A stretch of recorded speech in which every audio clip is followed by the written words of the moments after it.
নমস্কাৰ বৰ্তমান অসমত প্ৰত্যেকজন মানুহৰ মুখে মুখে মাথো এটাই নাম টাটা ৰতন টাটা কোনোৱে যদি প্ৰশংসা কৰিছে কোনোৱে আকৌ তেখেতক চৰকাৰী পক্ষই কম গুৰুত্ব দিয়াৰ অভিযোগ তুলিছে কিন্তু দুয়োটা ক্ষেত্ৰত এটা বস্তু কমন সেইটো হৈছে ৰতন টাটাৰ প্ৰতি অসমৰ মানুহৰ ভালপোৱা নহবই নকিয় যিখন ৰাজ্যৰ পৰা সকলোৱে কিবা নহয় কিবা এটা লৈ যোৱাৰ চিন্তা কৰে তেনে সময়ত টাটা ট্ৰাষ্টে অসমৰ 1100 কোটিতকৈ অধিক ধনেৰে সহায় কৰাৰ লগতে মুঠ 17খনকৈ কেন্সাৰ চেণ্টাৰ বনাবৰ বাবে সকলো সা-সুবিধা প্ৰদান কৰিছে নিজৰ ভাষণত তেওঁৰ জীৱনৰ শেষৰ বছৰকেইটা ভাৰতৰ স্বাস্থ্য খণ্ডৰ উন্নতিৰ বাবে উৎসৰ্গা কৰিব বুলি কৈ গৈছে I dedicate my last years to help make Assam a state that recognizes and is recognized by all. আমি আটাই জানো যে ৰতন টাটা ভাৰতৰ আটাইতকৈ সমৃদ্ধিশালী উদ্যোগপতিসমূহৰ এজন যদিও তেওঁ কিন্তু ভাৰতৰ আটাইতকৈ ধনী ব্যক্তি নহয় ইয়াৰ কাৰণ হৈছে তেখেতৰ নিজৰ দেশৰ কাৰণে কিবা এটা কৰাৰ আগ্ৰহ যাৰ বাবে তেওঁ নিজৰ উপাৰ্জনৰ 66% দান কৰে দেশৰ মংগলৰ হকে অকল যে ৰতন টাটাই দেশৰ বাবে দান কৰিছে তেনে নহয় টাটা পৰিয়ালৰ প্ৰায় প্ৰত্যেকজন সদস্যই আজিৰ পৰা 150 বছৰ আগৰে পৰা ভাৰতৰ লগতে সমগ্ৰ বিশ্বৰ বাবে দান কৰি আহিছে যোৱা 100 বছৰত সমগ্ৰ বিশ্বৰ আটাইতকৈ ডাঙৰ দান কৰা ব্যক্তিয়ে হৈছে জামছেদজী টাটা যি $102 বিলিয়ন অৰ্থাৎ ৭৮,০০০ কোটিতকৈও অধিক ধন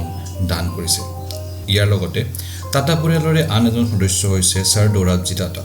ভাৰতৰ প্ৰথম হকী টিমটোক অলিম্পিক যোৱাৰ বাবে যিজন মানুহে সকলো খৰচ আৰু দায়িত্ব বহন কৰিছিল যাৰ ফলত 1928 চনৰ অলিম্পিকত ভাৰতৰ হকী টিমটোৱে সোণৰ পদক লাভ কৰিবলৈ সক্ষম হৈছিল 1898 চনৰ 14 ফেব্ৰুৱাৰী তাৰিখে জৰহাটজী টাটা আৰু মেহেৰবাই বিবাহপাশত আবদ্ধ হয় আৰু নিজৰ পত্নীৰ প্ৰতি ভালপোৱাৰ প্ৰতীক হিচাপে জৰহাটজীয়ে তেওঁক এটুকুৰা হীৰা উপহাৰ দিয়ে হীৰাটোৰ নাম আছিল জুবিলি ডায়মণ্ড এই হীৰাটো পিছে কোনো এলাপেচা হীৰা নহয় ইয়াৰ সাইজ বিশ্ববিখ্যাত কোহিনুৰ হীৰাতকৈ 2 গুণ আছিল ওজন আছিল 247 কেৰেট যাৰ বৰ্তমানৰ মূল্য 150 কোটিৰ ওচৰা-উচৰি হ'ব এতিয়া প্ৰশ্ন হ'ল সেই হীৰাটো তেনেহলে গ'ল ক'ত আসলতে জামছেদজী টাটাৰ পিছত জৰহাটজী টাটাই টাটা কোম্পানীৰ দায়িত্ব লয় কিন্তু প্ৰথম বিশ্বযুদ্ধৰ পিছত টাটা কোম্পানীয়ে বহুত লোকচান ভৰিবলগীয়া হয় যাৰ ফলত তেওঁলোকে কৰ্মচাৰীক দৰমহা পৰ্যন্ত প্ৰদান কৰিবলৈ অসুবিধাৰ সন্মুখীন হ'বলগীয়া হয় কোম্পানীৰ এই দুৰৱস্থা দেখি মেহেৰবায়ে নিজৰ মূল্যৱান অলংকাৰ বন্ধকত ৰাখি সেই সময়তে 1 কোটি টকা ব্যৱস্থা কৰিবলৈ সক্ষম হয় যাৰ দ্বাৰা টাটা কোম্পানীয়ে প্ৰত্যেকজন কৰ্মচাৰীক তেওঁলোকৰ প্ৰাপ্য দৰমহা প্ৰদান কৰে ইমান কষ্ট সহ্য কৰিও টাটাই এজনৰ কৰ্মচাৰীক কামৰ পৰা অব্যাহতি নিদিয়ে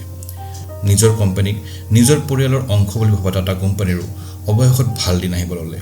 আৰু জৰহাটজীয়ে তেওঁৰ সম্পূৰ্ণ ঋণ পৰিশোধ কৰে আৰু মেহেৰবাইৰ মূল্যৱান অলংকাৰসমূহ ঘূৰাই আনিবলৈ সক্ষম হয়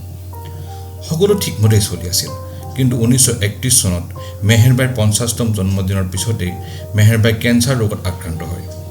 নিজৰ মৰমৰ পত্নীৰ শুশ্ৰূষাৰ বাবে জৰহাটজীয়ে আকাশ পতাল এক কৰি চেষ্টা কৰে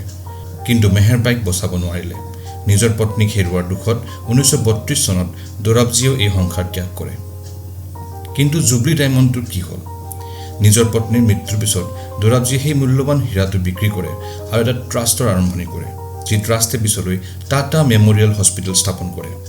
মুম্বাইস্থিত এই কেন্সাৰ হস্পিটেলখনে প্ৰত্যেক বছৰে লাখ লাখ কেন্সাৰ ৰোগীৰ চিকিৎসা প্ৰদান কৰি আহিছে জৰহাটজী টাটাই নিজৰ পত্নীৰ বিয়োগত যি দুখ পাইছিল তেওঁ বিচৰা নাছিল যে আন কোনোৱে নিজৰ আপোনজনক হেৰুৱাৰ বেদনা সহিব লগা হয়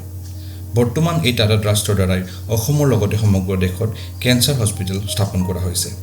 জৰহাটজী টাটা আৰু মেহেৰবাইৰ সেই অকৃত্ৰিম ভালপোৱাৰ বাবে আজি লাখ লাখ মানুহে মৃত্যুক পৰাজয় কৰি জীৱন এটা ছেকেণ্ড চান্স পাইছে ধন্যবাদ টাটা পৰিয়াল অসমে সদায় আপোনালোকৰ আগত চিৰকৃতজ্ঞ হৈ থাকিব ভিডিঅ'টো চাই কেনে পালে কমেণ্ট কৰি জনাবচোন লগতে যুগল অসমৰ ইউটিউব চেনেল আৰু ফেচবুক পেজটো ফলো কৰিবলৈ নাপাহৰিব ধন্যবাদ